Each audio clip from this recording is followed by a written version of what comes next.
Easy now. Papa got things making headlines. Come down. Ooh, you make my high come down. Always tripping when you come around. I'ma have to cut you off, like right now. You see, I don't want to drive me. You can say that for your mama. Maybe you should smoke some. Me try the marijuana. I was never you good. The vibe was straight. Showed you a couple of things and they ain't finna change. I treated you right. Everything was a gift from a time to your bag and the color on your lip.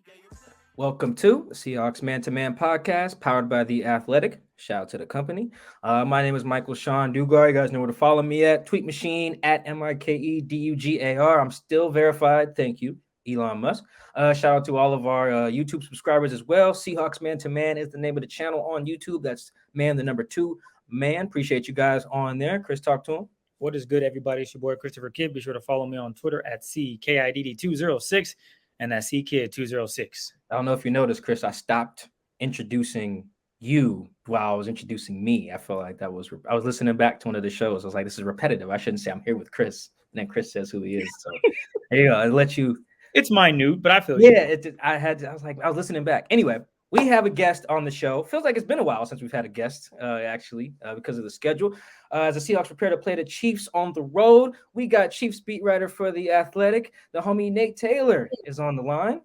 Nate, welcome. Yes. Welcome back to the show. I haven't seen you Thank since you. 2018. Nice to have you. I'm doing great, fellas. I wish I was going to Seattle this weekend because it reminds me, like, didn't they play in 20? It was in December. Yes. And it was like right before Christmas. Yep. So I don't know, the NFL schedule people did it again. But you're gonna be coming to Kansas City. It's gonna be miserable here. Because it's gonna be like maybe single digits, man. It's gonna be cold. So I'm 7 is what I've heard so far. Say what? -7? Yeah, man. It's funny. We asked a couple rookies today in the locker room. And I'm like, so this is the coldest game we're going to play in, right? And the guys are just like, yeah. Like, you going to wear sleeves? I mean, I guess. So, nah, man, I'm happy to be back. Happy to chat with y'all. This is like the last, I think, fun game on the Chiefs schedule, by the way. You know, they played the Texans last Sunday. Played the Broncos. They already wrapped up the division. They're obviously got part of their plans looking toward the postseason. But with the way Geno's playing, with the season the Seahawks have had, they're the last team with a even record or a plus record, really in like the last month of the season, because they play the Broncos again in the rematch in Arrowhead. And then they finish the season with the Raiders, who I don't think are eliminated from postseason play yet, but a lot would have to go right for them. Yeah, I don't think. Let me check right now. I don't think they are. The Raiders are 6-8, so probably not technically. 9-8, Right. Wins can probably get you in, but it's unlikely. Unlikely, or a lot of things. Like I said, a lot of things are going to have to happen for them to sneak in. I am very excited about this matchup. I am not excited to be. I'm excited to be in Kansas City for the first time. It sucks that I'm just coming in and out. I'm flying in. I think I land Friday night at like midnight. Right. And then I leave. Stupid schedule. Yeah, I mean, I know why they planned it on Saturday, but it's not great. No, it's not. So I don't even get to enjoy the city, the barbecue, nothing. It's gonna be cold. I heard the airport is 1,000,000 miles away from it. It really is, man. It's like it's. I think Denver's slightly farther, but it feels about the same. Denver's airport. For y'all who ain't out Denver, Denver's airport is on another planet from the city of Denver. It don't make no you. It makes no sense. Or something. You rent a car and you're like, dog, where am I? Lindsay Jones, our former colleague, she's with the Ringer. She always tells me, because I live on the Kansas side here on the border, and she's like, well, Denver's airport is in Western Kansas, and I'm like, fair, totally fair. Like it might as well be when you fly in. So it's kind of like that. We're building a new airport in Kansas City ahead of the NFL draft in April. So word. So yeah, man. Hope you get in. Hope you find something to eat relatively soon, or you eat on on the way here. But otherwise our city is lovely. The airport not very good. Yeah, no, DK already admitted he's one of them dudes who might go shirtless in the warm-ups. He did. I saw that. Yeah, I always wonder about the mental health of those guys. What do you got to prove, man? Like, there's no reason to be shirtless in negative whatever degree weather out there running around. Put some clothes on, man. It says I'm looking at my phone right now, guys. It says it's a high of 1. Oh, high of 1. Oh, so we could, it could be 1 degree at some point. At some points, it could be like, if things go a certain way, it could be double digits. Maybe you get into like the 12, 13 range. But right now, we trended more towards the negative than the positive. Good God. Yes, it says the low right now will be 1. No, I'm not looking. Hope it gets to single digits by like the second half of this silly game. Oh man, that's all right. That actually leads us into making our picks for this game, because what's the over under on this? I'm taking the under. Whatever. Yeah, you should take. Yeah, I think it's 32. No, that can't. Let me look this up. That's an insane under. So I watched Thursday night game against the Seahawks, or Seahawks against the 49ers. I know that was like somewhat low scoring, and it wasn't in the same conditions that will be there Saturday. My bad. In Kansas City. But like, man, I think both teams are going to want to run the ball. I don't know how much you can. Arrowhead is like quietly pretty windy, because it's an open air stadium. The way it's sort of built, it can get, which is so cool about watching Mahomes, because he sort of throws the ball through the wind. But for some quarterbacks, it has affected them in the past. But yeah, I think the under is probably the wise thing. It's gonna be 49. I just looked it up. My apologies. I was thinking of 49. That's even asking a lot. I mean, that's asking what, 29-20. I mean, yeah, under. Yeah.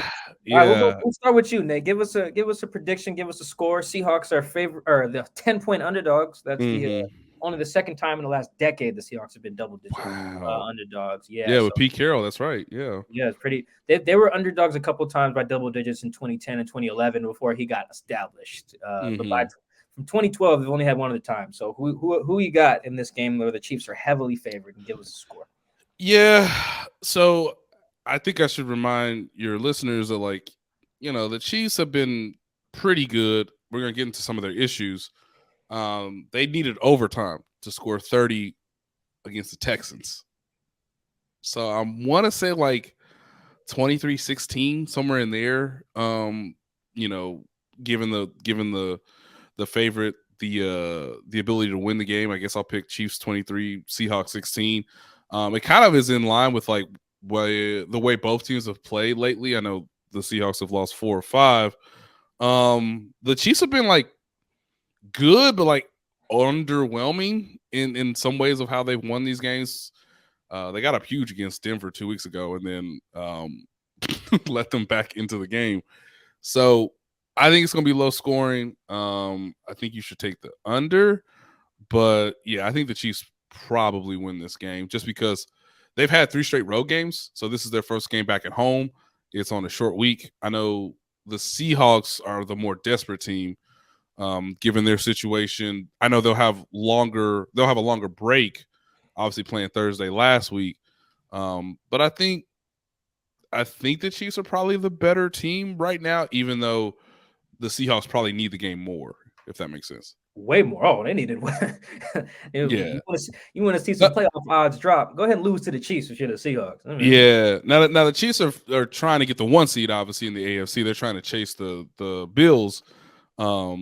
But yeah, I think it's going to be a fun game just because it is on like this unusual environment, like, negative degrees or, single digit degrees. And yeah, and the Seahawks like need to win the game to keep their playoff hopes alive. So for the Chiefs, it's kind of like a nice little, playoff preview, because it's like, hey, that team is desperate and their season's on the line, and that's what you're going to see, in about 3 weeks when the postseason starts. All right, Chris, you're up. I will take the Chiefs as well, and I think I think they're going to put up 30 points. You mentioned them, Ooh, the Chiefs okay. coming home. I think their offense is pretty talented. They got some Mhm. weapons. If Patrick Mahomes is going to light it up, why not against the Seahawks? I mean, hell, Isaiah Pacheco, he could go for a good 100 yards against the Seahawks run defense. So there's a lot of like, well, this could happen if this doesn't happen. And I'm going on the fact that I think Patrick Mahomes is probably going to throw for 300 yards. Travis Kelce is going to have a solid day. Seahawks will lose another tough game, but they went up against the Chiefs, man. This is a talented football team. And you mentioned being on the road for 3 weeks. I'm not saying the Seahawks aren't going to be amped up for it. Obviously, they want to win too, but I think the Chiefs just have more weapons to use versus the Seahawks in that regard. So I got the Chiefs winning, I'll say 30-21. Okay. Ooh, yeah, see, You're right on the line. Chris almost took my score there. I was a little nervous. As Nate noted, the Chiefs needed overtime to score 30 against the Texans. And the Texans are not good on defense. No, they're really not. Although they're stingy, they have decent like red zone defense, I think, and their third down defense is randomly good. It's very strange. But this is the same Chiefs team that scored 42 on the Niners. Right. Which is just, I need to watch the film of that game. I didn't get to watch it. I don't know why, but I just need to know how someone put a 40 ball on that defense. By the way, Michael Shaw, if you get some time, you really should, because I think that's the best game they've played on offense all season. Game starts with Patrick throwing an interception, just to like, whoa, like, okay, like that's not good. The Niners go up 10-0. Then they score 40 points. It's like, I mean, Pat went into like nuclear mode when they got down 10-0, and they got a couple interceptions they got a couple turnovers against Garoppolo, but yeah, that was the highest they had played, I think, this season from a talent wise. Because then ever since that game, like 49ers have been great. Right. But yeah, but if they have everybody healthy and capable, and obviously it was a lot more sunnier, warmer weather, yeah, they could put it on people. So, yeah, I totally, like if it helps Seahawks fans, like the Chiefs did destroy the 49ers earlier this season. That's on my list. I got to watch them versus Texans. I watched the Texans game live because that was the CBS game that we got here. Yeah. So I watched that live. I want to watch the film of it. And then, yes, my next goal is to watch that because I'm looking at looking at the scoring drives from the Niners game. 9 plays, 73. 10 plays, 90. Looks like there's probably a turnover somewhere because this is a 3-play 33. But then you got a 9-play 75, a 6-play 80, a 5-play 72. Like that's some sick shit against the Niners. It really was. And obviously I was there for that game, but I was just like, at 10-0, I was like, man, this is gonna be a dogfight now. And then in the fourth quarter, you're like, I mean, they have no answers. So if you're a Seahawks fan, you don't want to be in that position. But I think it'll be a little bit different because, like, you know, guys like McCole Hartman, who were excellent against the 49ers, he's coming back from an abdominal injury. He might play Sunday, but it'd be like, you know, a limited amount of snaps. And before that game, or sort of after that game, I should say, against the 49ers, they traded for Kadarius Toney, but he's had an hamstring injury for off and on this entire season, whether he's with the Giants or with the Chiefs. So he played last week against the Texans, and him playing in back-to-back weeks is kind of newsworthy. But, you know, I'm sure they're trying to, like, manage him for the playoffs. So they are not a fully healthy team on offense like they were against the 49ers. But, yeah, if things go a certain way, Mahomes is obviously capable of doing some damage. I'm going to take the Chiefs 30-23. I think both teams will be able to score some points in the cold. I was talking to some guys about just playing in the cold. It sounds like the main thing, wind is the biggest thing. If there's wind, that changes things. And then, like, I was talking to the punter and the kicker for the Seahawks, actually, is it different? He was like, nah, like it hurts on your foot a little bit more, but like it's our job. But, you know, if the ball's cold, but really we just don't want wind, you know, especially if you're the kicker, right? You know, I really don't want no wind. I will take a close game. If for no other reason, and I was going to write a story about this, but I'm too lazy. The coaches that Pete really, really, really respects, he respects them all, but they really bring out the best in him. Some of his best game plans have been against Belichick, have been against Andy Reid, have been against Mike Tomlin, been against either Harbaugh. But obviously more of actually no, he's played both of them quite a bit. Like those, he really respects Andy. He respects Kyle Shanahan and Sean McVay too. But like the guys who were, I don't want to call them legacy coaches, but just been doing it a little longer as coaches. Pete just he has he just respects the shit out of those guys and just brings out his best. It win or lose, but there's a reason he's done so well against Belichick, reason he's done well against Harbaugh and Andy. So yeah, he's lost to Andy, but he's beat him too. So I can't wait. Cannot. Let's talk about Nate. My favorite guy to talk about on the Chiefs is Patrick Lavon Holmes. Just I gotta get the middle name in there. Yeah. It's so amazing. Usually we ask people on the show, is insert quarterback good?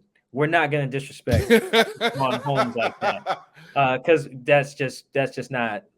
Come on, we're not gonna do that. I do want to ask though, how has he remained this good while losing Cheetah, Tyreek Hill? At a time when we are seeing guys who lose their stars like Aaron Rodgers struggle. How the hell do you lose that guy and almost even have the best season of your career? When you lose to a guy like Tyreek, how the hell is he doing this? Yeah, I mean, the crazy thing is like, I don't know if it'll be it was such a different time in 2018. And I think the Seahawks were probably one of the better teams that handled Mahomes. So there'll never be another season like 2018 where you threw 50 touchdown passes just because like no one knew what to do against their offense, or at least try to like minimize it to some degree. But this year, the one stat that I think tells me he's the MVP, and it's a little bit weird, but I'll like try to explain it. The dude doesn't take sacks, guys. Like it's bonkers. And I thought, the Chiefs have a pretty good offensive line. I thought they might be one of the best in the league. I don't know if I'd say that. I think Philadelphia and like some other teams have, slightly better offensive lines. But he has a good offensive line. Okay, well, you could still get sacked on like a third down. It's 3rd and 7, like if they know you're passing it. Man, he scrambles, he moves around in the pocket. Obviously, he's got that quick release. He can throw from any platform, whether he's falling down, whether he's scrambling in the pocket, out of the pocket.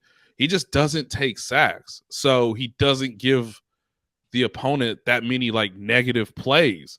And of course, he leads the league in yards. He leads the league in touchdown passes. He's this good because he's one of those quarterbacks that actually does what they say.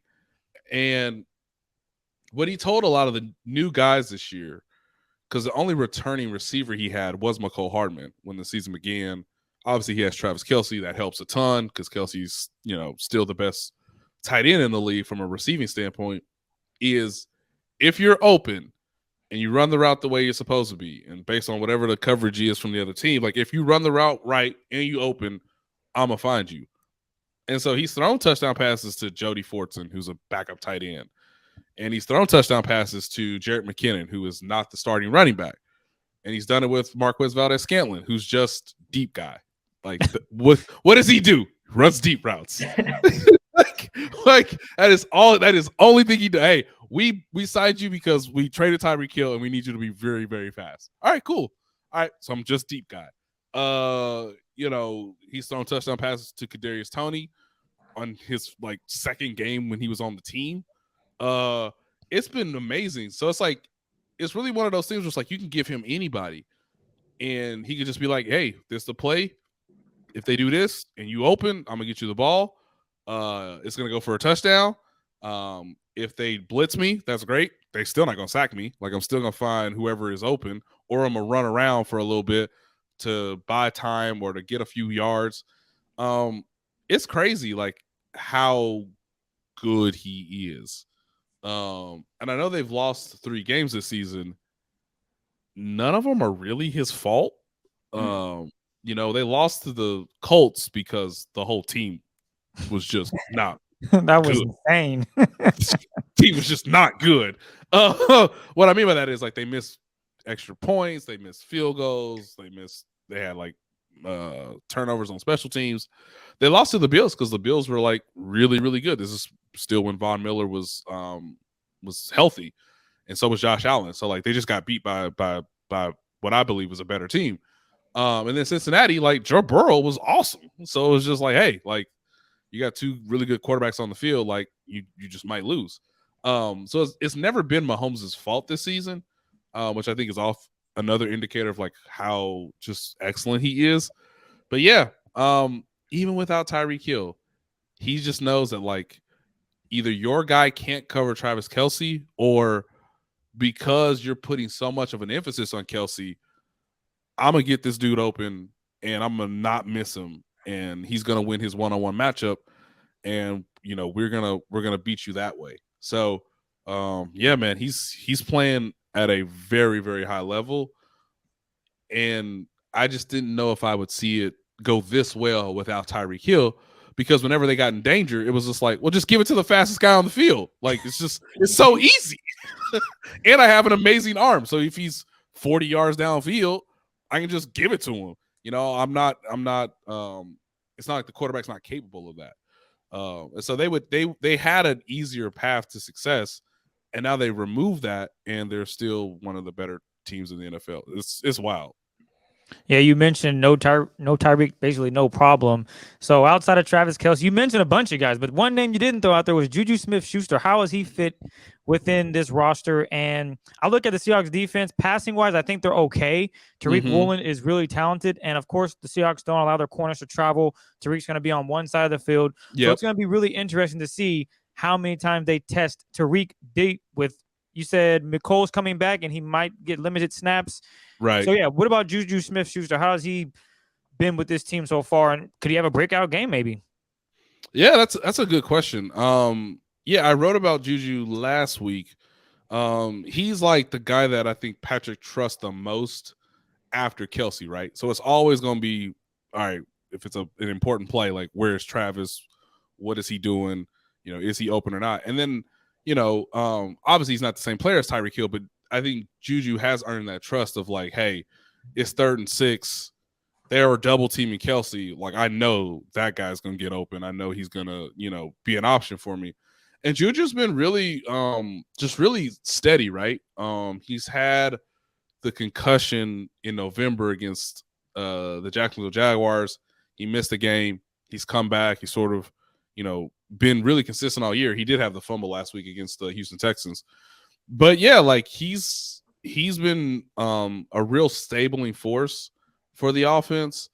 He has a chance to get 1,000 yards this season. Wow. Which is, again, yeah, I would say the same thing, Chris. I'd be like, wow, like that's amazing, because he's not like the fastest guy, but he is like really big. He's pretty strong. He's willing to go over the middle, which I have like a ton of respect for. It's like, well, how did he get a concussion? It's like, because he went over the middle of the field and caught a pass, and that's what happens sometimes. And then he came back and he was like, yeah, this is still what I do. And I'm like, hey man, like, he's 25, getting ready to be 26, going to be a free agent. So he's going to make some money if he has a really good postseason run, and if he gets, those 1,000 yards. But yeah, I think he's number 2. So it's a weird list. It's like they don't, for the Seahawks, it's like, man, I really wish Tyler Lockett was going to play in this game, because obviously he played in college at Kansas State. A lot of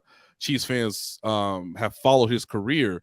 But, when you look at the Seahawks, it's like, man, there's DK and there's Tyler. For the Chiefs, it's like, all right, Travis, Juju, and then a bunch of dudes who are like, hey, capable of like, hey, I'm wide open. Like I'm an NFL player. I can score. So it kind of goes, Travis, Juju, MVS, deep man. McCole Hardman, who is like gadget, speed, intermediate guy.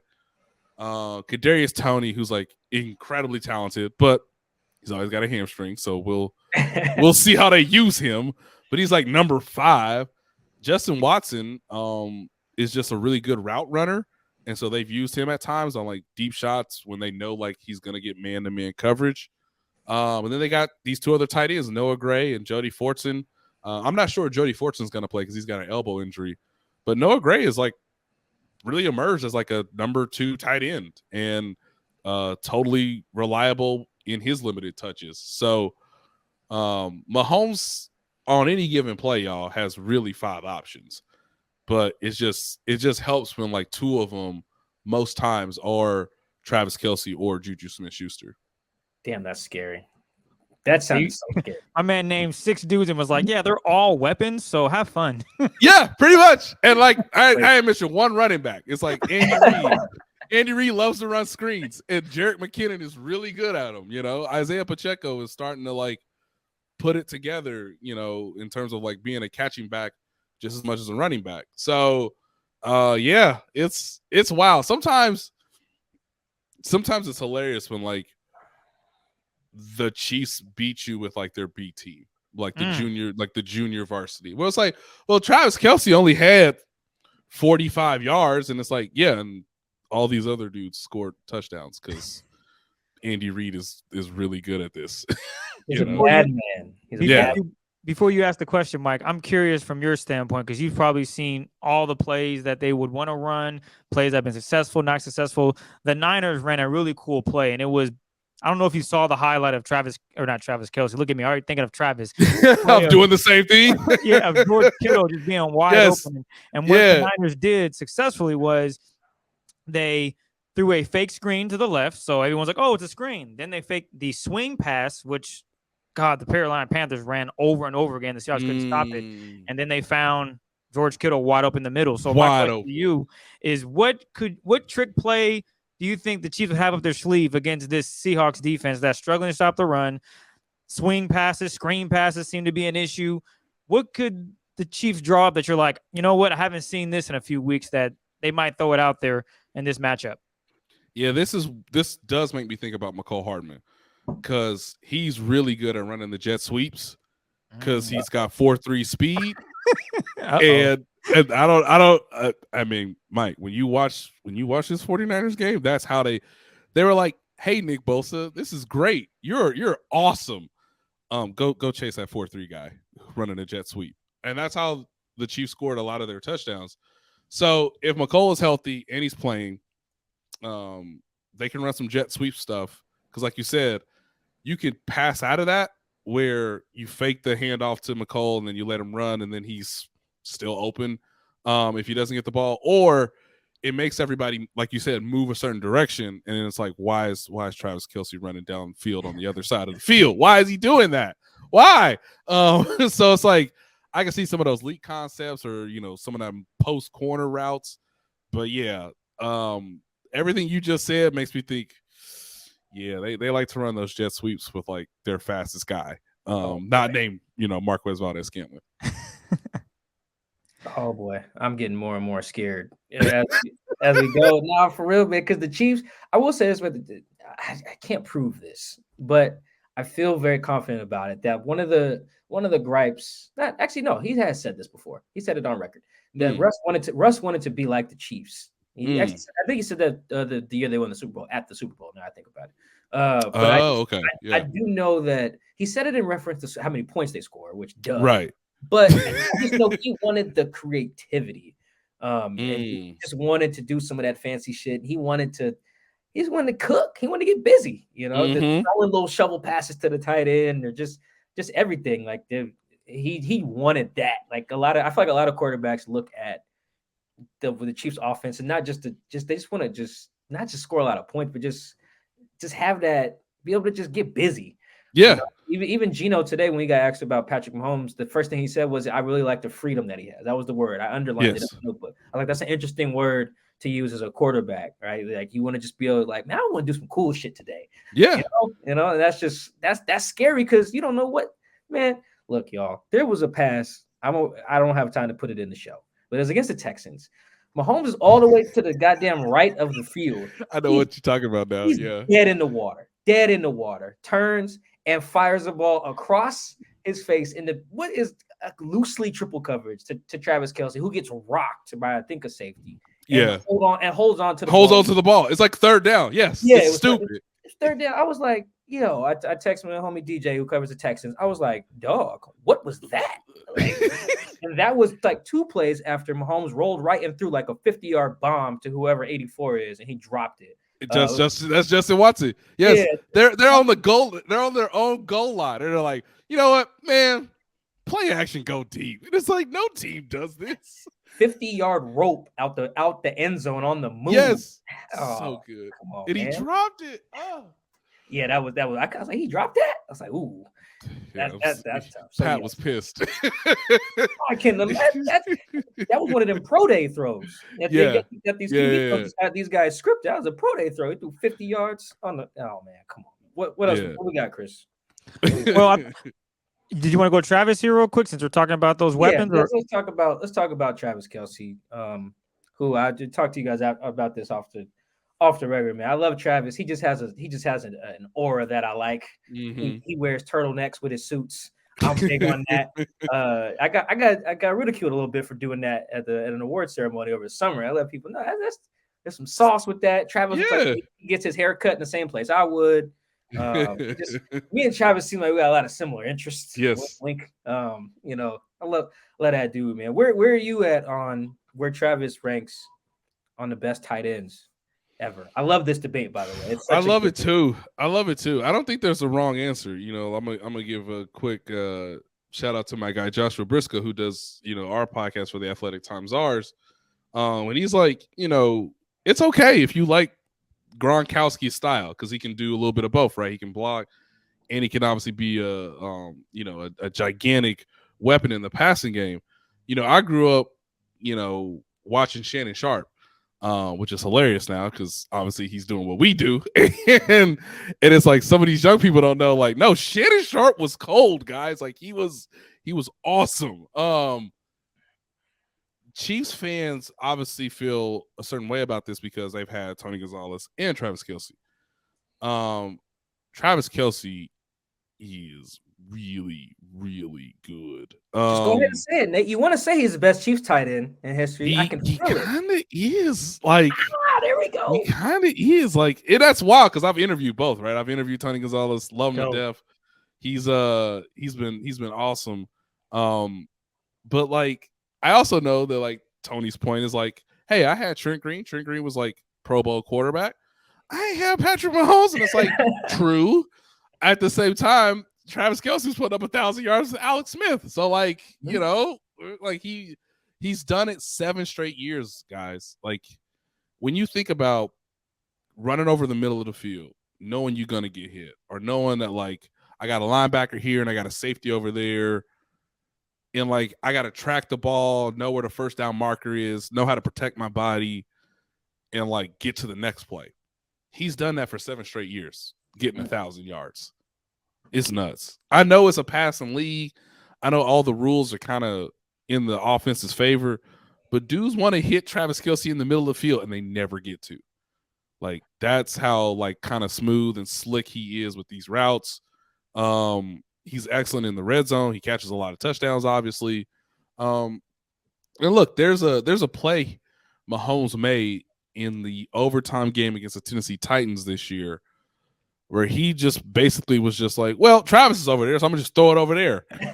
And Travis was like, he wasn't supposed to throw me the ball. But I caught it and was like, dude, there's like 4 dudes around me. That's how good he is. So he's number 4 now on all-time receiving yards for a tight end. I know Jason Witten thinks he's the best. Hey man, that hard, Chris. Greg Olsen thinks he's the best. You see the pattern I'm telling you guys. White privilege. Look, I'm just telling you what they said, Chris. Come with your own opinions. I'm just trying to inform you of what some people have said. George Kittle thinks he's amazing, but yeah, no, Travis is he's pretty great. I think he's like 2 to 3 on my list. But if he gets another Super Bowl, now we like if he has another like postseason run where like they get to the Super Bowl, let's say they win it. Now you got an even stronger argument against Gronkowski because, I mean, dude, like I don't know how to this day I don't know how you cover Gronk. I mean, I don't think anybody really did it well. But it's a fun discussion. Nate, you brought up something that reminds me of how old we're getting. I know, right? I was just talking to somebody in the locker room about how, like Ken Walker, Seahawks starting running back, he's 21, Yes. right? Uh-huh. So some of these guys who are on TV, they're just the guys who are on TV. Like some of these Right. guys, their It's names don't wild. really ring off. Like I don't know how many players right now watch whatever network Chris Collinsworth is working for right now currently and know that Chris was a receiver. No, like a good receiver. Like Right. I was playing in the Super Bowl receiver. Like, yeah, it's crazy, man. We're getting to It's that point with crazy. people like Shannon. I remember when DK got into it with Shannon on Twitter. I think it was last year, maybe 2 years ago. It was last year when he got kicked out the Packers game. I think he called Shannon like a scrub or something like that, right? And he fumbled. He fumbled, Mike. That's what it was. Shannon was. Yeah, he was telling him, "We got to take care of the ball, bro. Like I know you're gonna be physical." Right. DK, go ahead, Mike. Yeah, but thank you. That's what it was. And it's just like I think he calls Shannon a scrub or something like that, just washed up or something to that effect of like, how dare you? And it's just in the Hall of Fame. Yeah, and it's like DK was like 24, 23 at the time. I know his dad played in the league, but it's like some of these guys' names don't ring off like that to some of these younger dudes. I mean, DK's only 5 years younger than me and Chris, but like that is kind of show we're gonna get to that point where it's gonna be Shannon or even like Shady McCoy now has a hot take machine going. Like Dak Prescott his ass. Yeah, like you gonna see Shady McCoy. He gonna 5 years from now. You gonna get who's talking about, man? Who is this guy? Right, calling me trash, and it's like, dude, that's probably a Hall of Fame running back.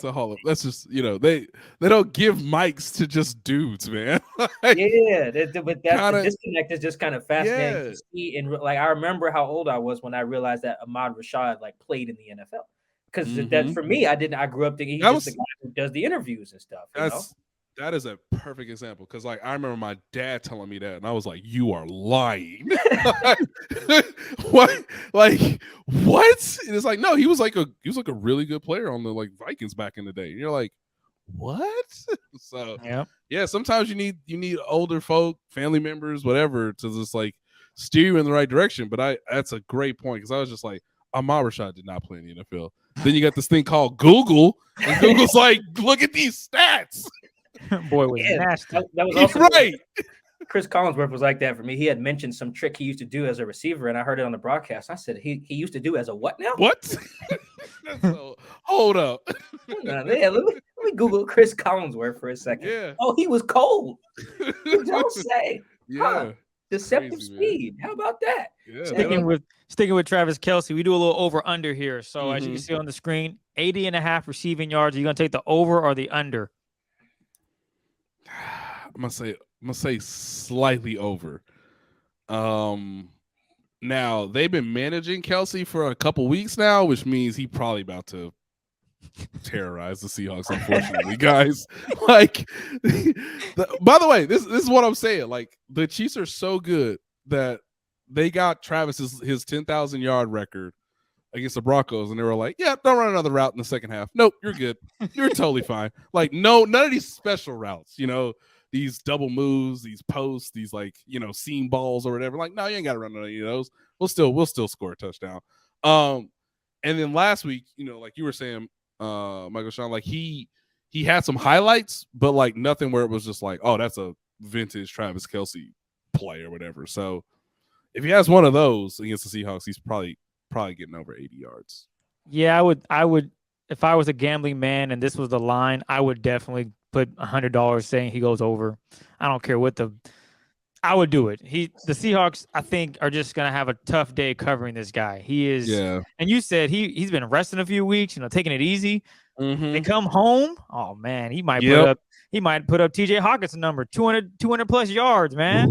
Ooh, we don't need that. Oh gosh, that, but we don't need that. Yeah, but no, he's been very good this season. So yeah, he had by the way, what the Seahawks don't want is what he did to the Chargers. I'm looking this up now. 10 targets, 6 receptions, 115 yards, 3 touchdowns. Jesus Christ. That's what he did to the Chargers. That's what you don't want. So he's been, I guess he had 10 receptions for 105 yards, but a lot of those were like shorter passes that Mahomes was just taking. But yeah, like What you don't want is what he did to the Chargers, and that's been a month ago. I know Ryan Neal is going to be ready for the challenge. Ryan Neal doesn't back down to nobody. There was a clip that Mike broke down when we did our film review last week and a few days ago actually, and George Kittle cooked him off the line, got him with the outside, got back inside. It was like, oh, where you going with this? Ran a corner route, and Ryan Neal didn't give up. So if there's one player that I know for a fact is going to just give it his all no matter who's out there, it'll be Ryan Neal. And I think that'll be a fun matchup to watch when he's in the game and they do have Travis Kelce going one-on-one against him, which I'm sure we'll see a lot of. So that'll be something to definitely pay attention to coming up. But you want to get to the defensive side, Mike? Either that or I want to talk turnovers. One of the two. We can go. Go ahead and take the turnovers real quick then, man. Because this is the only good, not only, it's one of the good news for the Seahawks. Yes, this is. For some reason, like I was fishing for like, what are the Chiefs bad at? Like, how can I sell some hope here on Christmas Eve? And I was like, oh, the Chiefs are 30th in turnover rate. Yeah, they're bad. Turnover margin, excuse me. Not right. Yeah, turnover margin. -6, which is that's really bad for a team. So that bad. Scores like 29 points a game or whatever it is. They're 14th in turnover EPA, which is another number I like because not all turnovers are created equal. If you throw a Hail Mary at the end of the first half in the end zone, right, that's a turnover, but that's not nearly as consequential as whatever the Patriots did against the Raiders on the final play, right? Like not all like the EPA on that turnover is far greater than a random Hail Mary interception. You know what I mean? So I like the EPA number a little bit more because that shows how bad you're fucking up, pretty much. So, Nate, as you look at all these turnovers that they've had, is there some type of theme that teams have done to force these that maybe could give the Seahawks a little bit of hope this Saturday? The one consistent thing is they have fumbled the ball way too much this season. So Mahomes is capable of giving you a turnover possibility or two, right? Like he's obviously amazing. He's not perfect though. So when you look at everything in totality, it's like, well, okay, Patrick might give us one, maybe two chances in the game. It's very rare, like what happened 2 weeks ago against the Broncos, where he had 3 interceptions. So if you look at his stats, he has 11 interceptions on the year. They've played in 14 games. So wow. He only going to give you 1 or 2 chances. It's just a matter of like, what do you do with those passes? Are they catchable? Is it a tip pass? Something of that nature. So that leads me to think that like they have a real issue with ball security, right? Now, some of that is because they are using a young guy like rookie Isaiah Pacheco as their running back. So he fumbled last week. He fumbled against the Jacksonville Jaguars. So he doesn't have fumbleitis just yet, but it's on tape. He runs so hard that you might be able to punch the ball out if you do it successfully, trying to tackle him. Juju fumbled last week. Okay. What happened when they lost to the Cincinnati Bengals? Well, Travis Kelce was literally dragging 2 dudes, and then the third one ripped the ball out, and that was the only turnover of the game. So, when the margins get a little bit tighter, it's like, well, why did they lose to the Bengals? It's like, well, because Travis is near midfield. If he doesn't fumble, they probably getting a field goal out of that drive. They might get a touchdown. Instead, you get no points, and the Bengals come right back and score their own touchdown. So that's to your point about the EPA situation. They've had fumbles with some of their tight ends, like, Jody Fortson has fumbled at times. It's a real issue where it's like, hey, Jerick McKinnon, 9-year veteran, like we can trust him in the fourth quarter. He fumbles against the Los Angeles Chargers, makes that game more difficult than it needs to be. And, fortunately for the Chiefs, on the very next drive, Patrick Mahomes finds Travis Kelce, who runs into the end zone, and they win the game. So they got a fumble issue, and it's not just one guy. So what I would tell Seahawks fans, I'm sure what they have talked about in their like meetings and their defensive film study is that you can punch the ball out or you can rip the ball out. They want to gain additional yards just because they're obviously talented. They like yards after the catch. Like this isn't an offense where like you run to a spot, I throw you the ball, get down. They like making explosive plays. That kind of is to Gino's point about like there's freedom with everybody. So if Mahomes scrambles and he finds you open and you think you can break that guy's tackle and get 5 more yards, they would rather you do that versus just going down. So they're always looking for the explosive play, but when you do that, you do give up chances to like fumble the football or have 2 or 3 guys around you instead of just one bringing you down. So if the Seahawks want to win on Saturday, it's like, can you get that 1 to 2 fumbles, and then can you recover them, and then can you do something with it? That's what's happened with the Bills game. They had multiple turnovers against the Colts. That's why they lost that game. And one of the reasons they lost to the Bengals is because Travis Kelce fumbled in the middle of the field in the fourth quarter when it was a tight game. Well, in that regard, fumbling the football, Kobe Bryant is the ringleader. He's forced 4 fumbles this season, and Tyreek Woolen, I think, has recovered, 2 of them, if not 3. Correct. I would expect Kobe, if there is going to be a fumble, he will be around the football. So now that you've mentioned it, that'll be something. Yeah. Okay, how can the Seahawks force turnover, especially when these guys love trying to get yards after the catch? But I do want to spin things to the defense because I know Mike has to get to his boy, Frank Clark, as this will be a revenge game. But before we get to that, they're 4th in sacks with 43, 8th in pressure rate at 23%, and then they're blitzing at 26% of the time. Do you expect that number do you expect that number to go up, especially with how Geno's playing, try to make him get uncomfortable in the pocket, or do you think they'll stay allowing their 4-man rest to try to make things challenging for Geno? I think it's probably the first option, Chris. Like I think they're gonna blitz Geno. Like it's hilarious because they haven't been blitzing lately, which I only think is just like a tendency so that they can break it. Steve Spagnuolo is a defensive coordinator who just wants to blitz. Like this is like, I love anytime somebody talks to me about the Chiefs defense, they're like, why are they blitzing so much? And it's like, because that's just what he wants to do. Like he just wants to get to 3rd down and say, all right, like you're blitzing, and you drop back, and so like next 3rd down, all right, you blitzing, 2 of y'all dropping back. Like, so it's a funny thing because like it does mess with quarterbacks' minds. You don't know necessarily where the pressure's gonna come from.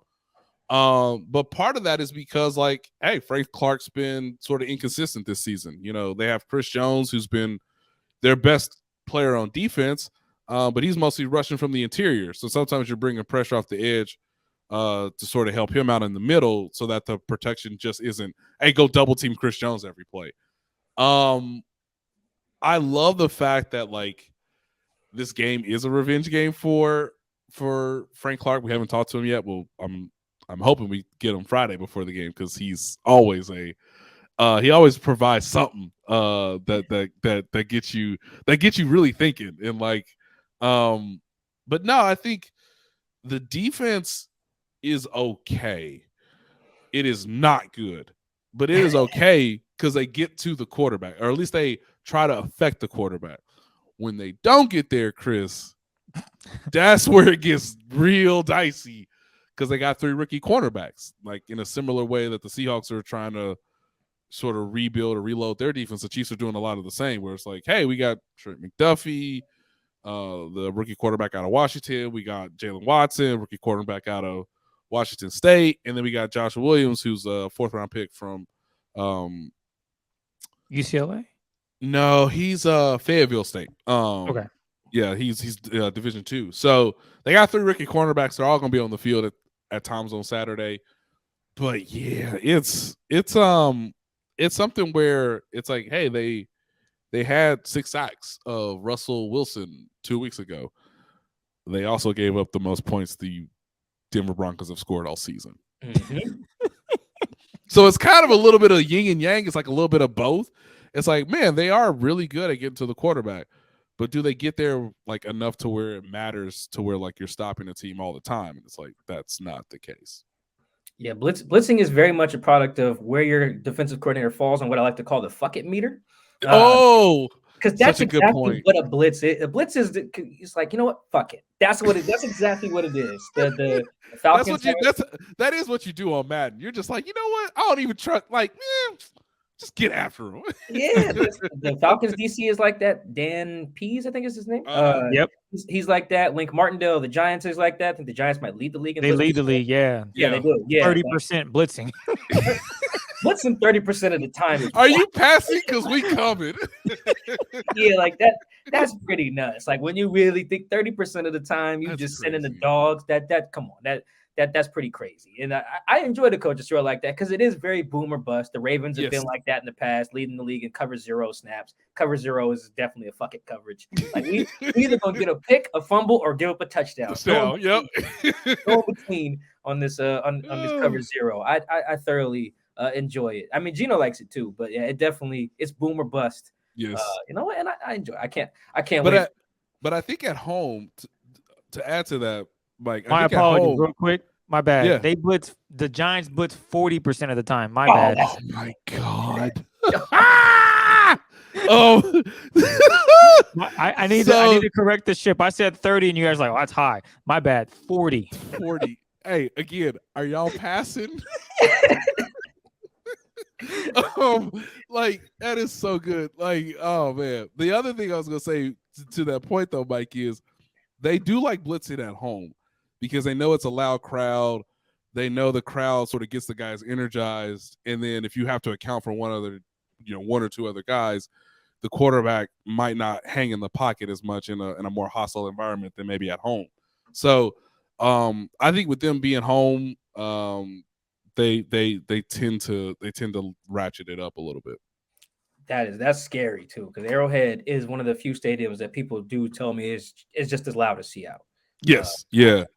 Have not been to confirm nor deny, but I can't wait for that aspect. You might not hear them on Saturday because of these frigid temperatures, but yeah, it might not. I mean, it's not gonna be as loud as it normally is in like October or whatever.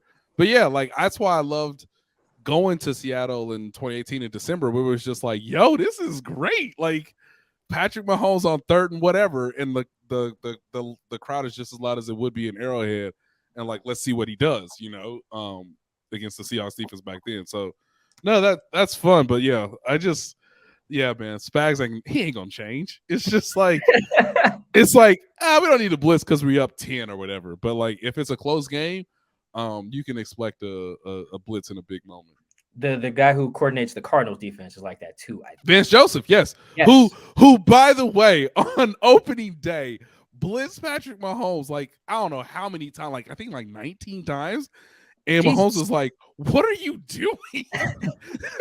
He only threw for 5 touchdowns and no interceptions. So, yeah, Patrick Mahomes and Josh Allen have made it very clear with their numbers in their film. Blitzing them is that's a death. It's a no-go, dog. Don't do it. Cardinals blitz at a 34% rate per drop back. So there's that. Yep. That's a third of the time. That's insane. All right, let's get to our my guy, man. I love Frank Clark so much, man. So do I.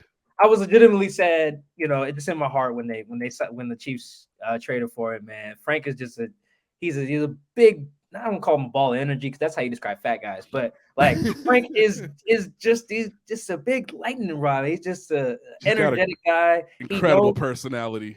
He's very similar to Marshawn Lynch and Marcus Peters, where it's like he has no code switch. Nope. Like he has an accent kind of a little bit. He grew up in LA in the Midwest. And right. If you're talking to Frank, you can't tell if there was a camera on or not. You just gonna get Frank, man. So I don't even care about how he's doing on the field, man. How is the between the fans and the media and the players embraced Frank in the last however many years he's been there? Yeah, I'm sure it was like this in the locker room. Like everybody loves Frank on the team. Like Frank is one of those, and that's weird because he's got like 9 years in the league or something like that. But like he's a real veteran now. Like, so when he like, hey, I need to like talk up and say we are not playing as good as I think we should, like he'll be the one to say it. It's always great talking with him because he's so honest too. I think that's why we love him. It's because like he does not lie. So, like, he doesn't lie. And it's just like he tells the truth. He's honest. He's totally comfortable with being like, hey, I just didn't play well, like he was one of the few guys last year when they lost to the Bengals in the AFC Championship game that was like they're better than us. Like you like why would I lie to you? Like, why would I lie to you? Like, you need to admit that, like, we got beat today, and like that's why we're not going to the Super Bowl. So I always like appreciate him for that. He's obviously he's played better this season than last season. And so I think some Chiefs fans were like, man, he was so good when we first got him. Obviously their Super Bowl run, he had a sack in each postseason game. Obviously the Chiefs made the trade, gave him, like, one of the largest contracts defensive player had at the time. But this past offseason, like, he restructured his deal. So he's basically on a contract year. I'm not sure he's going to be back on the team next year just because they drafted George Karlaftis to kind of replace him. They might go trying to add somebody else in free agency. But look, like, he's been to the Pro Bowl a number of times for the Chiefs. He is someone who does not, I mean, he doesn't care. He cares because he doesn't care about everything else. And I appreciate that when he does talk, it's like, this is one of the leaders of the team. So you got to listen to him. He's one of the more accomplished players in the league. If you look up postseason sacks, he's like in the top 10, I believe, of all time. Wow. In postseason sacks. So he's like, obviously he's a real dude. I think Chiefs fans are upset that he isn't the same player he was in Seattle, but that happens. Yeah. And when the game was kind of up for grabs last week against the Houston Texans, Frank made the play of the game. He chased down Davis Mills, forced a fumble. Willie Gay recovered it, and then the Chiefs scored a touchdown in overtime to win the game. He still got, I think, juice left in him. It's just how much and for how long. But no, he's one of the more interesting guys on the team just because he really, really knows that he wants to win another Super Bowl. And this, with the Chiefs, this might be his last opportunity. And so he's not really shied away from that either. Yeah, Frank's also just an easy guy to root for. And I loved rooting for him during that first Super Bowl run. I think he was one of the guys who, when the guy asked about Derrick Henry, something to the effect, we ain't scared of that motherfucker, pretty much. Yep. Pretty much. Yeah. He gotta play us or something to that effect. Yeah. And it's that can sound arrogant if you don't know Frank, but it's just like Frank been through so much, from getting kicked out of school to how him and his mom, how he grew up in Skid Row in LA, to even losing his family in the house fire, right. In one of the recent offseason as well, like being homeless. Frank's been through so much. Tackling Derrick Henry in his perspective is not that daunting. Living on the street in LA is. Tackling another grown man is not. So like when you know his context, his quotes, they sound even more amazing. The legal troubles he's been in too, like just you get pulled over with what Frank got pulled over with. Tackling another man does not bother you, right. Like he's just such an easy guy to root for in that regard, wherever he goes. Come back, Frank. Come back to Seattle. Baby. Come on back. Open arms, man. So look, he's played in 12 games this season. He has 5 sacks, which is more than what he had last year. The most sacks he's had in his time in Kansas City was in 2019 when he had 8. So this is year 8 for him. So wow. So yeah, man. I mean, like, it's him and Chris Jones. That's the Chiefs defense to me, really. In terms of like guys who were a part of the first championship run, guys who have like real years in the league. I guess Chris is in year 9 because I think he was drafted the year before Frank. But yeah, in terms of like guys who've done it before, guys who are making, the most money on the defense, they're supposed to be the leaders. Like, it's really him and Chris Jones. So how they play is a lot of times how the Chiefs defense plays, because you're just asking the rookies in the back end to do so much. It's like, hey man, like, just don't get beat on deep balls. Like, hey, just don't, like, the Chiefs don't really get a lot of interceptions, which means we got to get to the quarterback. And that really falls on Chris and Frank. I want to look at the DBs, man, because they're gonna have a fun day with this man DK, who is not afraid of no man. He wants smoke with linebackers, linemen. DK won it all, man. And you look at the secondary, you mentioned they got young guys back there. And if there's one thing DK will do, is he's going to attack the young guys. He's going to make them work even harder. So with that being said, who's going to be tasked with going up against DK? Is there going to be a thing by committee where everybody's just going to rotate? It is what it is. We're not going to have one guy, because the Niners, they had Shavarius Ward. Yeah, he followed DK. And I get the Niners are a better defense, obviously, so they might have the luxury of doing that. But I don't think the Chiefs are punks in that regard. So what's the game plan there with DK? That you think we'll see on Saturday, Christmas Eve? Yeah, I think they're going to rotate. I don't like Spagnuolo is not someone that's like, hey, you're our best corner. That's their best receiver. Like, make your money. He's going to mostly, you just say like, hey, this is our assignment. You know, sometimes we play zone, sometimes we play man. If we play man, you know, can you at least jam them at the line of scrimmage, which doesn't sound fun when DK Metcalf is across the line from you, but like that's your responsibility. I think they're going to play a decent amount of zone just to try to keep everything in front of them. That seems to be like something you would tell a lot of young DBs. Just don't get beat behind you, man. Like, just don't let somebody run right past you. And so now it comes up to like, hey, can you play zone? Can you rally and tackle? Their best cornerback is L'Jarius Sneed. So here's what I'm going to tell the Seahawks what not to do. Don't put DK Metcalf on L'Jarius Sneed. Like, just don't do that. L'Jarius has a few interceptions this season. He's their best playmaker on the back end, in my opinion. So most of the time when they're in nickel, L'Jarius Sneed is the nickel cornerback, because what Spagnuolo wants you to do is throw to the outside. He thinks the hardest throws to make in the NFL are obviously 9 balls to the perimeter. That's fair. You know?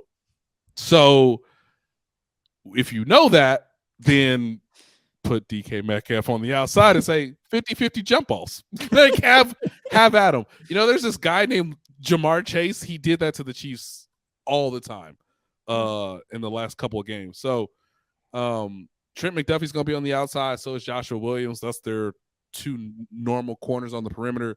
L'Jarius Sneed is in the middle working with, like, you know, Justin Reed, the safety, at the nickel position. So sometimes they do like, hey, sometimes L'Jarius Sneed is on the tight end if the tight end's out wide. Sometimes he can blitz because, you know, Spagnuolo loves blitzing DBs. But for the 49ers to have Shavarius Ward, who used to play on the Chiefs, be like, take away DK Metcalf, I think that probably infuriates Chiefs fans. We're like, why didn't we do that like last year? But that's not Steve Spagnuolo. And again, he's not really going to change. He's been doing this for far too long. So I'm interested when DK Metcalf is going up against Trent McDuffie, who I believe is their shortest cornerback. I think he's like listed at like 5'10". And yeah, the one concern I have about Trent McDuffie is, hey man, you got good hips, you got good feet. He tracks the ball really well. He's sticky in man coverage, but if the quarterback throws it up, you may not be able to out jump DK Metcalf. To be fair to that point, I'll tell you this right now. I can count on my hand how many times Gino has just thrown it up to DK. It ain't much. If anything, it'll be DK jumping up, trying to body catch it, which is fair. He's 6'4", so it's not like Trent has a chance there, but it's very rare that DK will go up and high point it. That's just not we haven't seen it consistently enough, and Mike can attest to that. He might do it in warm-ups, but when it comes to the actual games, when it comes to the games, he's not going up and high pointing and making like, damn, DK just snagged that. Yeah, like, just mossed the dude. Yeah, you won't see that much. So if he does that, oh my goodness, DK might have found out. You know what? I can use this more often. I mean, hell, even his tippy toe catch, what was it 2 weeks ago on the sideline? He like body catches it, and I'm like, bro, if you go over 2 and snag that, you might have scored. But you're trying to, DK. That's not his strength. That's something I think he can still work on. Is high pointing passes. I think Mike, you compared it to AJ Brown, how he just high points everything. Oh yeah, AJ go up and get that jump. Good. Yeah, that's what Mike was saying. Like if DK does that, then DK will be a problem. But until he does that, we're not gonna. You won't see him, Gino, throwing high point passes. I think he did it against the Jags. What was that? 2 seasons ago with Shaquille Griffin. That was a play. So it doesn't happen often, to be honest. Yo, I just realized this. Was Trevarius Ward, who was basically barbecue chicken in that 2018 game for the Chiefs? Wearing Yeah, number man. 35? Mm-hmm. That was Mm-hmm. him? That's the That same was guy? that was his first career start, Mike. Ah, They threw okay. him out there to the dogs that Ah, were DK and Tyler Lockett in his prime. no, It was that game nasty. he got cooked by Doug Baldwin a lot. Yes, yeah. And I Nasty, did not know bro. that was just wow, he's gotten better. Good for him. He's gotten so much better. Like the Chiefs were like, wow, we really developed him. How much money is he gonna make in free agency? They look at me like $14 million a year. It's like we can do better. Yeah, we gonna have to draft somebody. Yeah, so he's making like real money. And Javarius Ward was an undrafted rookie out of Middle Tennessee, I believe. Yep, Middle Tennessee State. Wow. So like he grew so much. He got really good in 2019. It's one of the reasons why they won the Super Bowl. Is like he was like kind of close. He was very close to being a lockdown corner on the outside. And now he's making like legitimate like top end money with the 49ers. I did not put that together. There's so many Yeah. wars in the league. It feels like. Oh my god. Right. True. Wow. Yeah. Good for him because that he was food in that game, that 2018 game. But now you told me Russ, that was his Russ first said game. 1-on-1. Oh my God. Yeah, that makes sense. Oh, that does. You know, Emmanuel Mosley had two guys have had career arcs like that I've noticed against the Seahawks. Jamel Dean of the Bucks in 2019 was absolute food in his rookie year against the Seahawks, and now he's like very, very, very good. Emmanuel Mosley is the same way for the Niners. I know he's hurt now, but he barbecue chicken against the Seahawks. Yeah. DK put 140 on just him. A couple years ago. Now Emmanuel straps up. It's fast. Just I said earlier that Pete brings good coaches bring out the best in Pete. I do think DK has brought out that in some of these guys getting cooked by him. That led to some very rough film sessions that have you got to get better. Yeah, that shows who you are when coaches like, hey man, you play like that, your ass gonna be out the league. And then you get better. Good for you. I did not know that was him. Yeah, I remember that. I remember that because we had to talk to him in the locker room. We were like, "How so? Your first start in the NFL? Yikes! Like, how you doing, man? And he got better. That's crazy. What a story. Good shout out to him. Also, shout out to Jalen Watson for the Chiefs as well. Go Cougs. Chris and I are both Washington State grads. Very happy to see Jalen have that pick six, whatever game that was. Yeah, against the Chargers. That's right. I tweeted that out fast. I was like, y'all know where Jalen went to school? Y'all know? Okay. Just making sure y'all know. Just throwing that out there. We got anything else, Chris? We're going to get Nate out of here. Man, Nate, that was great, man. We thank you for all the info. That was a dope pod. We appreciate you taking the time to rock with us. Do you have anything you want to promote, stories coming up, or maybe your own podcast? What you got? No, man, I'm happy to do it with y'all. I appreciate it. This was so much fun. Now, every time, now I'm looking forward to the game, even though, again, me and Mike gonna be out here in single-digit weather. Jesus. I'm gonna be at home with hot cocoa with the game. Yeah, man, get it all. Yeah, get it all, man. Get it all. So I am looking forward to the game. Like I said, it's like the last good game on the Chiefs schedule. But no, if Seahawks fans want to listen to my ramblings more, we have our show on The Athletic called Time's Ours, which is obviously a play on Andy Reid's time just like the time is yours. Ask me any questions you want, guys. all I do is win divisional championships for 7 straight years. I'm a Hall of Fame coach. Criticize me. So no, that's with my good friends Seth Kaiser, who's our film guy, and then Joshua Briscoe, who does the post-game show here on local Kansas City radio. But yeah, man, it's been great. It's been fun to work at The Athletic all this time. And yeah, I've just enjoyed the hell out of it. I was so kind of upset because you went to Munich, right, Mike? I did go to Germany. Yeah, you went to Munich. By the way, incredible trip based on Mike's Instagram. And great times. And I was just so upset. I was so upset when they lost to the Buccaneers because I thought like, man, they're gonna win this game. They're gonna go to the playoffs. And now it's in question. So I've enjoyed watching the Seahawks this year. They've been a great team. I know Chiefs fans were thrilled with Geno's performance on opening night because they beat the Denver Broncos. And Denver Broncos ain't been the same since. Facts. No, they have not. And there's always this weird tie, not weird tie, but some fun ties for the Seahawks to the Chiefs. The Chiefs really wanted to draft Tyler Lockett, whose uncle, or no, whose father played for the franchise. You know, they Tyler's family went to Kansas. All of them went to Kansas State. So there's some history there. It sucks, like you mentioned, Tyler's not going to play in that game, but yeah, man, it should be fun. I can't wait. Can't wait to get out there, see Mahomes. I love watching Mahomes, man. I'm a big nerd guy. So watching the best of it, like guys, you guys can see, I was hyped for over a 50-yard incompletion. Yeah. And on the replay, we're like, but how did he drop that? How did he drop that? Oh man, special Tyler. Nate, thank you so much, man. Thank you for joining us. That, ladies and gentlemen, that's Nate Taylor, man. Does a great job covering the Chiefs for the Athletic. Does great work. Appreciate you, brother. I'm Mike.